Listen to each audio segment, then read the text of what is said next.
Do you have any concerns at all about what the president's been saying, and should he accept these results? Look, I don't have any advice to give the president on the subject. I said this morning, for me, and I think on the basis of the way the system works, the decision by the Electoral College yesterday was determinative. Earlier today, Vice President-elect Kamala Harris was asked about McConnell finally acknowledging the Joe Biden victory. Mitch McConnell and Joe Biden have spoken. He has acknowledged that he is the president-elect. Yeah. How important do you think that is? I think it's critically important. I applaud Mitch McConnell for talking to Joe Biden today. You know, it would have been better if it were earlier, but it happened. And that's what's most important. And so let's move forward. Let's move forward. And where we can find common purpose and common ground, let's do that.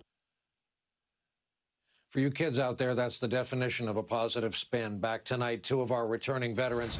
Jason Johnson, campaign veteran, veteran journalist, contributor to the Griot, professor of politics at Morgan State University, and Tim Miller, contributor to the Bulwark, former communications director to one Jeb Bush, among others. Gentlemen, good evening and welcome. So, Jason, in light of Mr. McConnell's remarks, is this a great day in the morning or just a Tuesday in December? It's a Tuesday in December. Maybe it's the light at the end of the tunnel if that light is an oncoming train.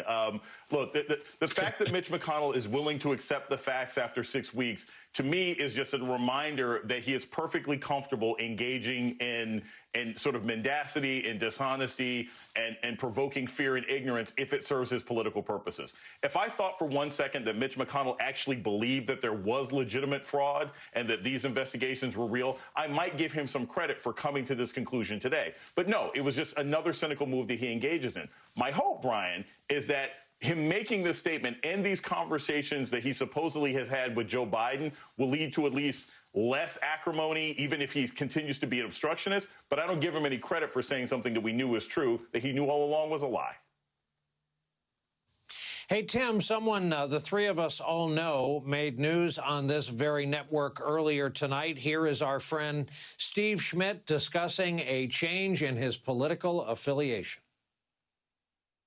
The Republican Party, a majority of them voted for this autocratic moment. 90 of them that didn't. But, you know, look, they're in a coalition of conservatives and autocrats, and that's bad for America.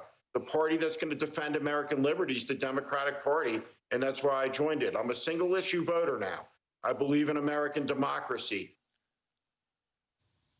So, Tim, this leaves the Republicans in an interesting spot. I was also mindful of the chants that started up at the MAGA rally this weekend in Washington, destroy the GOP. Could it be that all these elected Republicans who gave over their votes or even just tacit approval to the Trump administration are going to turn around and find insurrection surrounding their party? What should happen to the GOP? Should this be an era of reconstruction? And you have a voice in this.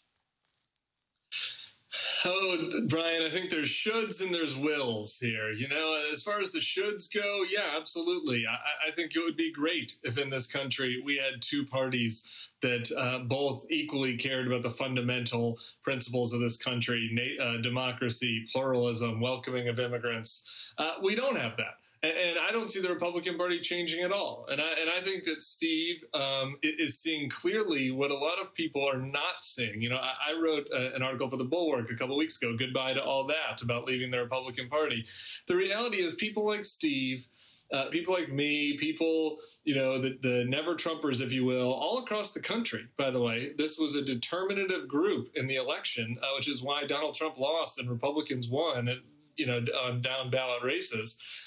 They're basically the capitalist wing of the Democratic Party right now. You know, there has been a shift in our politics. The blue dog Democrats are now largely culturally conservative Republicans. And I think this is a shift that everybody has to recognize as we look at politics going forward. And I think that people that remain in the Republican Party who are political operators like Mitch McConnell, they are going to pander to the anti-democracy, white grievance, Donald Trump wink of the party as much as possible, because that is the majority of the Republican Party.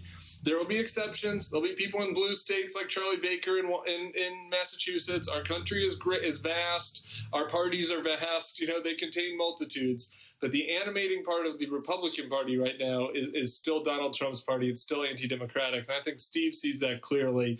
And I think that Mitch McConnell sees it clearly, which is why it took him 6 weeks to go along with the pretend coup.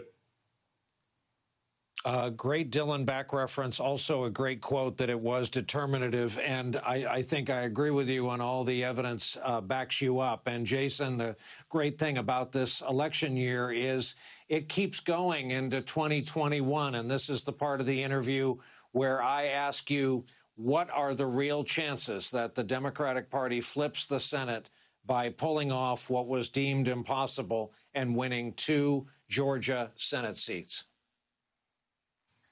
Brian, I pride myself on my political cynicism, but I have to admit, it's not just that there's been a 23% increase in same-day early voting in Georgia versus the election last year. That is amazing.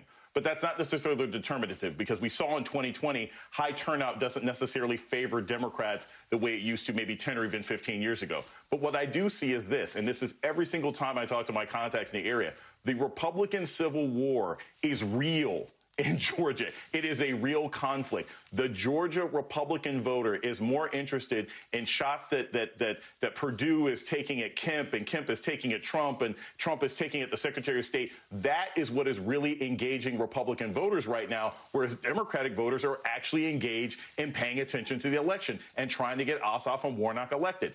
I wouldn't make a prediction this far out, but I have said all along, I think it's a twofer. Either Ossoff and Warnock win or Loeffler and Perdue win. And right now, Ossoff and Warnock have the better organization and the more consistent message, because the Republicans are too busy beating each other over the head. Nobody move. Both of these gentlemen are staying with us. Please, you at home, do so as well. Quick break. We'll continue our conversation when we come back. The Biden choices thus far.